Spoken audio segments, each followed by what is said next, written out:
Hello दोस्तों, story with Rehan 2.0 में आपका स्वागत है।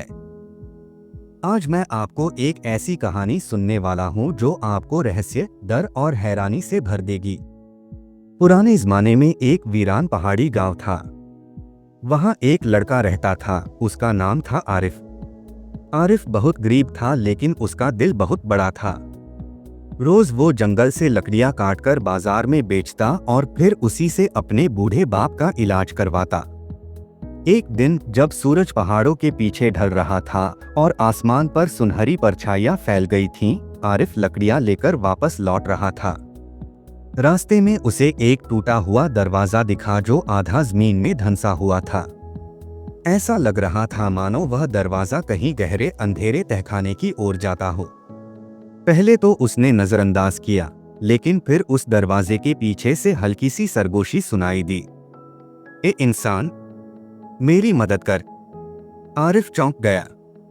उसने चारों ओर देखा, मगर जंगल खाली था।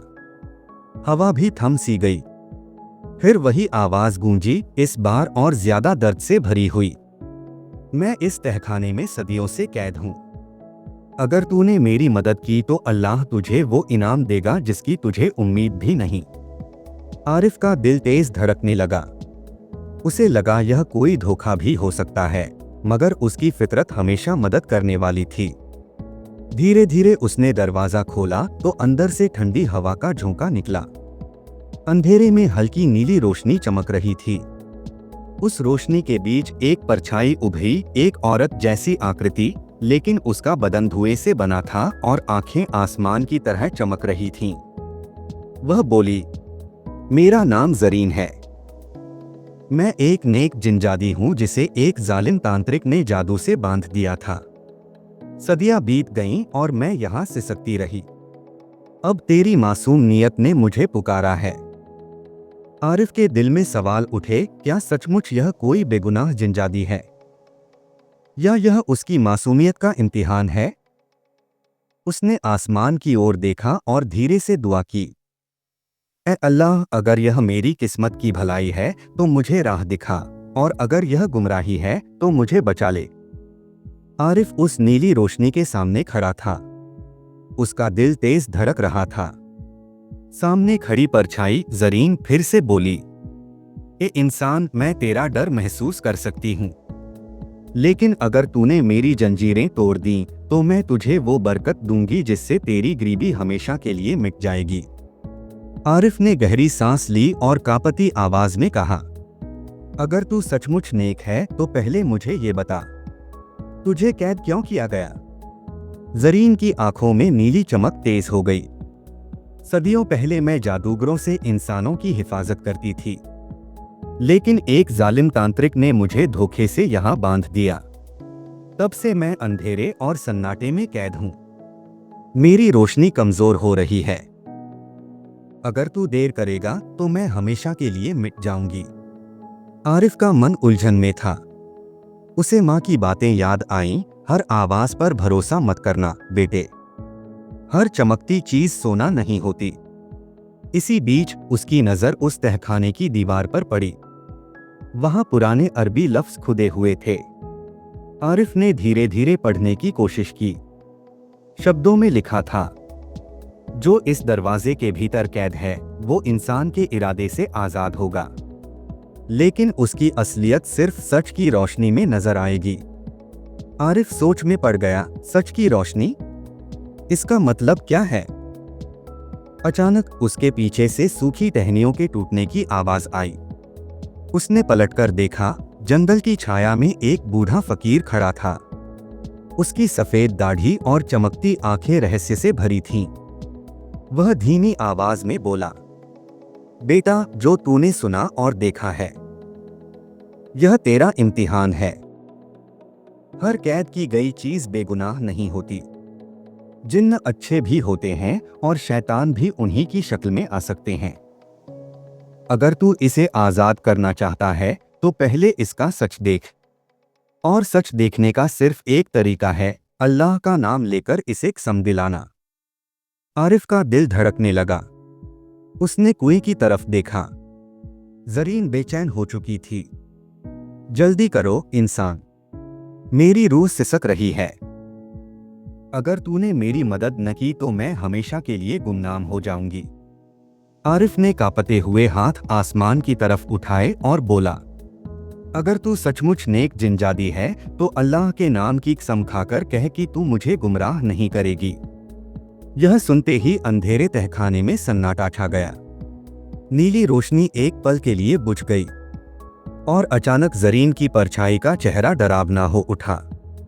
उसकी आंखें खून जैसी लाल हो गईं। वह चीखी, तूने मुझसे कसम क्यों मंगवाई? आरिफ के रोंगटे खड़े हो गए। उसकी समझ में आ गया कि यह मामला वैसा नहीं है जैसा दिख रहा था। आरिफ ने जब जरीन से अल्लाह के नाम की कसम मांगी तो नीली रोशनी बुझ गई और सन्नाटा फैल गया। अगले ही पल उसकी परछाई का चेहरा बदलने लगा। उसकी आंखें खून जैसी लाल हो गईं, बाल सांपों की तरह लहराने लगे और आवाज गहरी भयानक चीख में बदल गई। नादान इंसान, तूने मुझे पहचान लिया। हाँ, मैं जरीन नहीं, मैं वो शैतान हूं जिसे सदियों पहले इसी दरवाजे में बांधा गया था। मैं तेरी मासूमियत से आजाद होना चाहती थी।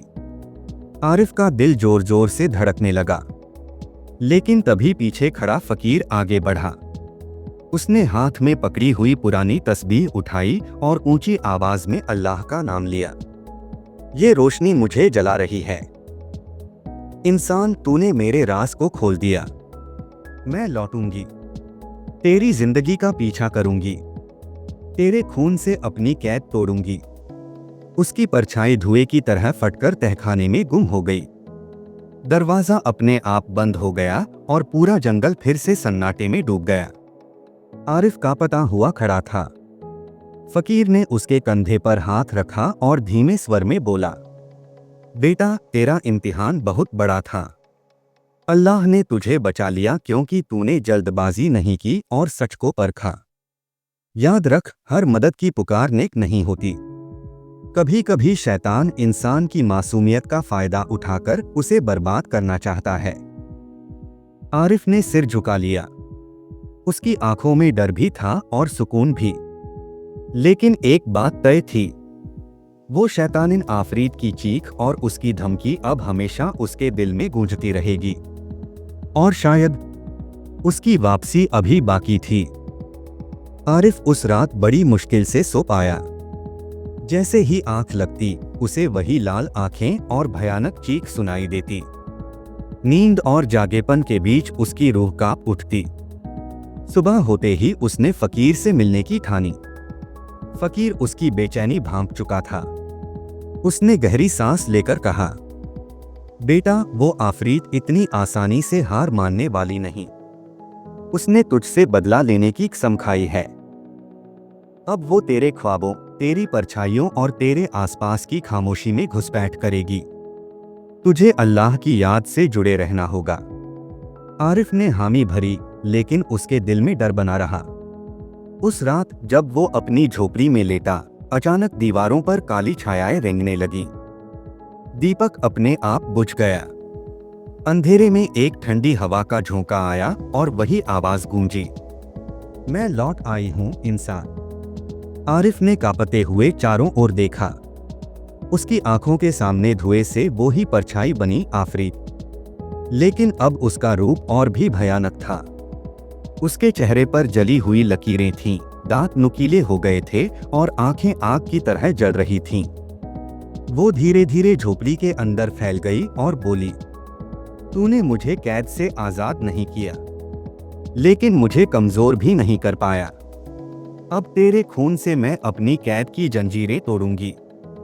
आरिफ के पैरों तले जमीन खिसक गई। उसने कांपती आवाज में कहा, अगर तू इतनी ताकतवर है तो मुझे यही क्यों नहीं मार देती? आफरीत ठंडी हंसी हंसने लगी, क्योंकि तेरा डर तेरी जान से भी मीठा है। मैं तुझे धीरे धीरे तोड़ूंगी। तेरे ख्वाबों में, तेरे साए में, तेरे हर लम्हे में मैं मौजूद रहूंगी। इतना कहकर उसकी परछाई धुएं की तरह गायब हो गई, मगर दीवार पर उसके पंजों के निशान गहरे जलते हुए रह गए। आरिफ घबराकर बाहर भागा। आसमान पर काली घटाएं छा गई थीं और रेगिस्तान की रेत में अजीब सी गंध फैल रही थी। उसे समझ आ गया, आफरीत सचमुच लौट आई है और अब उसकी लड़ाई आसान नहीं होने वाली। आरिफ की दुनिया अब पहले जैसी नहीं रही थी। हर शाम जब सूरज ढलता, उसे घबराहट होती कहीं वही लाल आंखें फिर से न उभर आए। मगर अब उसने डर को अपना दोस्त बनाया था। उसने जान लिया था कि डर को साहस में बदलना ही उसकी असली जंग है। फकीर और हकीम साहब ने मिलकर गांव वालों को नजदीक बुलाया। हकीम साहब ने कहा, आफरीत को अकेले हटाना नामुमकिन है। तुझे अपने अंदर से वो रोशनी निकालनी होगी जो सिर्फ ईमान, सच्चाई और ईमानदारी से आती है। पर याद रख, कोई भी शैतानी ताकत ईमान की आग का सामना नहीं कर सकती। गांव के बुजुर्गों ने कहा कि वे रात को गांव के बीचों बीच एक दायरा बनाएंगे, दुआओं, तस्बीहों और कुरान की आयतों से। फकीर ने पुरानी दास्तानों के हिसाब से कुछ अमल बताए, साफ नीयत की दुआ, नमाज के साथ सच्चे दिल से तवक्कुल और जरूरत पड़ने पर आहिस्ता से बनाई गई एक छोटी सी रस्सी जिसमें नीचे एक तांबे की घंटी बंधी होगी। यह घंटी उस सत्य की गूंजले आती थी जो दिखावा झूठ न झेल सके। आरिफ ने सबसे बड़ी हिम्मत दिखाई।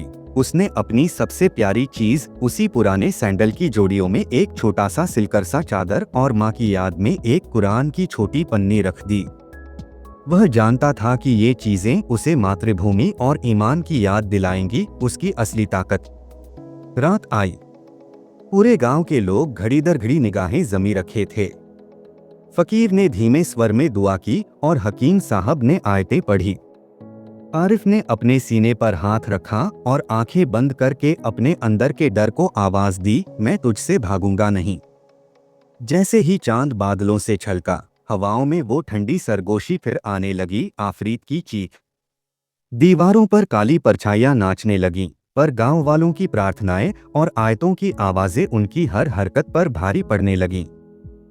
आफरीत ने पहले तो सत्ताधारी तमाशा दिखाया, पीले प्रकाश के झोंके, अजीब सी खुशबू, आवाजें जो किसी प्रिय की लगती थीं। पर हर बार जब उसकी चेष्टा बढ़ी, गांव वालों की दुआओं की गूंज उससे ज्यादा तेज निकली। फकीर ने अपनी तस्बीह चलाई और उसने उस रस्सी को धरती पर गोलाकार रखा जहां हकीम साहब खड़े थे। आफरीत का अंतिम रूप भीषण था, आग और धुएं का, आंखों में आग के तार। उसने चिल्लाकर कहा, तुम लोगों की उन छोटी छोटी बातों से मेरे जंजीरों पर क्या असर पड़ेगा? मैं आ रहा हूं, तेरे खून की प्यास बुझाऊंगी। आरिफ ने अपनी आखिरी हिम्मत जुटाई। उसने अपना हाथ गांव की मिट्टी पर रखा और जोर से बोला, यह जगह मेरे बाप और माँ की मिट्टी है। यहाँ मेरे ख्वाब हैं, यहाँ मेरी दुआएं हैं। तू मेरी मिट्टी को नहीं छेड़ सकती। अचानक जो हुआ वह किसी नाटक से कम नहीं था। आफरीत ने आरिफ को कई धुंधली यादों से घेरने की कोशिश की, उसकी माँ का चेहरा रोता हुआ, गरीबी की याद, अकेलापन। पर हर बार जब उस स्मृति का रूप उभरता, आरिफ गांव वालों के साथ खड़े होकर ऊंची आवाज में कुरान की आयत पढ़ता और उसकी आवाज एक ऐसी ढाल बन जाती जिसे आफरीत छेड़ न पाती। फकीर ने आखिरी योजना बताई, अब जब ये उसकी असली कोशिश है तो हमें उसे सच के सामने लाना होगा। उसने एक छोटा शीशा निकाला और उसे आरिफ के सामने रखा। यह शीशा कोई आम शीशा नहीं था। हकीम साहब ने बताया कि शीशा सच की परछाई को दिखाता है। जो भी झूठ में अपना मुखौटा पहन के आएगा, शीशे में उसका असली चेहरा दिख जाएगा और झूठ की परछाई अपने असली अंधेरे रूप से डरकर छिन्न भिन्न हो जाएगी। आफरीत जैसे ही उस शीशे के सामने आई, उसकी हंसी रुक गई। शीशे में उसका चेहरा वह झूठा चेहरा नहीं, पर उसकी असली सच्ची शक्ल एक टूटी हुई आत्मा, आग में जलती हुई, अकेली और कड़वी नफरत से भरी दिखी। गांव के लोगों की दुआओं की रोशनी ने उस चेहरे पर एक झटके जैसा दिया। आफरीत चीख कर गिर पड़ी। पर यही वह मौका था। फकीर ने उस रस्सी को शीशे के चारों ओर फेंक दिया और हकीम साहब ने जोर से आयतें पढ़ी। रस्सी ने जैसे के तैसे आफरीत की परछाई को बांध लिया। शीशे की चमक और लोगों की दुआओं की गूंज से आफरीत की ताकत धीरे धीरे कम हुई। उसने आखिरी शब्द कहे, तुम मेरी पहचान से डरते हो। पर मैं लौटूंगी। फिर एक तेज धुआं हुआ और अफरीद का शरीर एक चीत्कार के साथ गायब हो गया। पर अब वह पहले जैसा आजाद नहीं था। उसकी चीखें दूर दूर तक गूंजी, पर वे अब गांव की दुआओं से ज्यादा कुछ न कर पाईं। सुबह का पहला सूरज जब उभरा तो गांव वाले थके हुए पर मुस्कुराते हुए खड़े थे। आरिफ की आंखों में थकान के साथ एक नई रोशनी थी। वह जान गया था कि बहादुरी केवल तलवार की धार नहीं, बल्कि सच्चाई की रोशनी है। हकीम साहब ने उसे गले लगाया और फकीर ने धीमे स्वर में कहा, बेटा, असली जीत वही है जो दिल की सच्चाई से मिले। तूने आज साबित कर दिया। पर कहानी यही खत्म नहीं हुई। कुछ महीने बाद गांव के एक बच्चे ने कुएं के पास खेलने के बाद बताया कि वहां नीली रोशनी अब बहुत हल्की दिखती है, पर वह किसी खतरनाक चीज की नहीं, बल्कि किसी शांत परछाई की तरह थी जो रेत पर झूमती। हकीम साहब और फकीर ने समझाया कि हर बंधी हुई चीज का एक अंतर्मन होता है। कोई चीज पूरी तरह बुरी नहीं रहती। अगर सच की रोशनी उसे छुड़ाए तो वह या तो सुधरती है या फिर कमजोर होकर मिट जाती है। आरिफ ने फिर कभी तहखाने के पास अकेले न जाने की ठानी। उसने अपनी छोटी सी झोपड़ी ठीक की, अपने बूढ़े पिताजी का इलाज कराया और गांव में बच्चों को कहानियां सुनानी शुरू की, सिर्फ डर के नहीं, बल्कि हिम्मत और सच्चाई की। उसके बोलने का अंदाज आज अलग था। अब वह कहानियां सुनाते हुए कहता, डरो मत, पर जल्दबाजी में फैसला मत करो। हर चमकती चीज सोना नहीं और हर पुकार नेक नहीं होती। जब भी कोई तुझे अपनी राह दिखाने आए, पहले अपने दिल की नीयत देखो, फिर अल्लाह से मदद मांगो और अंत में अपने गांव के बुजुर्गों से सलाह कर लो। और आखिर में गांव में अब वही पुरानी शामें लौटीं। लोग अलाव के पास बैठकर कहानियां सुनते, पर अब हर कहानी के साथ एक सिख जुड़ी होती, साहस, ईमान और वफादारी। आरिफ की कहानी सुनते सुनते बच्चे बड़े हुए और वह पाठ उनके दिलों में बस गया कि सच्चाई की लहर हर झूठ के अंधेरे को धो देती है। तो दोस्तों, आपको कहानी कैसी लगी? अगर मजा आया हो तो वीडियो को लाइक करना ना भूलें, चैनल को सब्सक्राइब कर दें और अपने दोस्तों के साथ शेयर भी जरूर करें। आपकी एक छोटी सी सपोर्ट हमें और भी डरावनी कहानियां लाने का हौसला देती है।